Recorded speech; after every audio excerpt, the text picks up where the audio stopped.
Well, these are live pictures. We're coming to you live en route to Hatay, which is near the border with Syria. We're basically headed with the gift of the givers at this point to one of the disaster areas. You would recall in Zinga that we said yesterday that we would proceed today to one of the areas that has been affected severely by the recent earthquake, and from the pictures that we have been seeing on our television screens certainly paints a picture of the destruction. We're about to understand an hour away from Hatay at this particular stage, and we did get a sense from the gift of the givers before we left Adana was that there was a lot of traffic en route to this particular area as post this particular earthquake.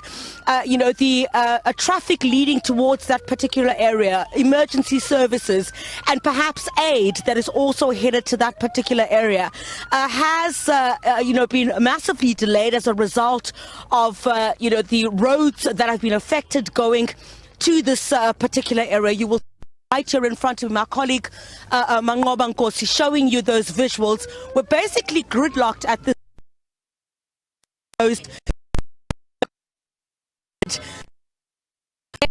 particular direction, but absolutely gridlocked from are headed towards Hatay. I asked my colleague Mangoba Nkosi to come towards this direction now. You'd see we are en route at stage.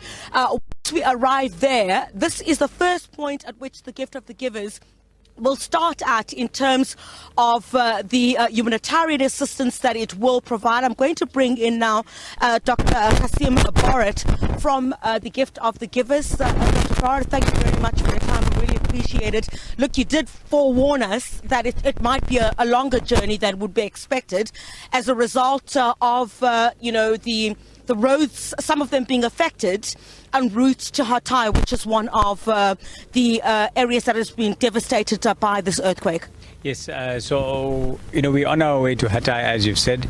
We're aiming to go to the Afad center where they've set up the camps for the rescue teams, which is in Antakya, in the Antakya Stadium.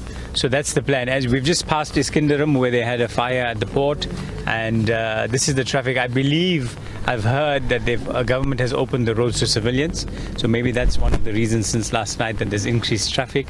As you can see, I mean, I'm sure there's loved ones and people, families who are trying to get back either to home or to loved ones to see how they can assist. But so it's slow progress, but we're in the right direction. Yeah. And what are some of the key areas that you plan to focus on arrival? There have been people that have been on the ground. How are you going to bolster the efforts made by those who've already been there? Yeah, so obviously search and rescue is always a team thing. I mean, so at the end of the day, we will have to try and fit into the systems that AFAD has in place. So they will a command center, we will offer our services which they are aware of, and then they will then deploy us and direct us to complement what they're already doing. Obviously we search and rescue specialized, so urban search and rescue, so that will be our focus. We met Turkish doctors yesterday, 74 strong team, which was doctors and nurses going to the same Hatay province, and they've invited us to probably collaborate with them and work at their hospital. So maybe complementary, we can do search and rescue, bring the patients to them, and maybe in future bring our medical teams to actually assist them as well. Yeah. Do we have any idea? I mean, we're still en route, but just looking at the pictures on local television, that area severely impacted. Yeah. It is definitely one of the most severely affected areas. It's right next to the border with Syria, as you mentioned.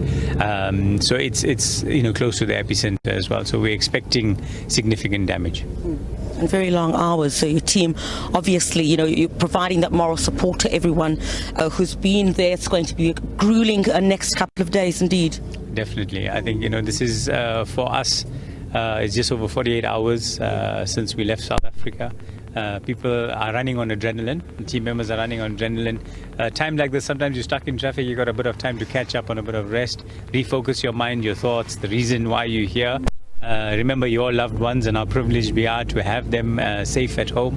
So I think, we will be re-energized and ready to go. Right. Dr. Barra, thank you very much. I really do appreciate it. From the gift of the givers. We thought, Nzinga, that would give you, an idea of exactly where we are now since the last time we spoke on the channel.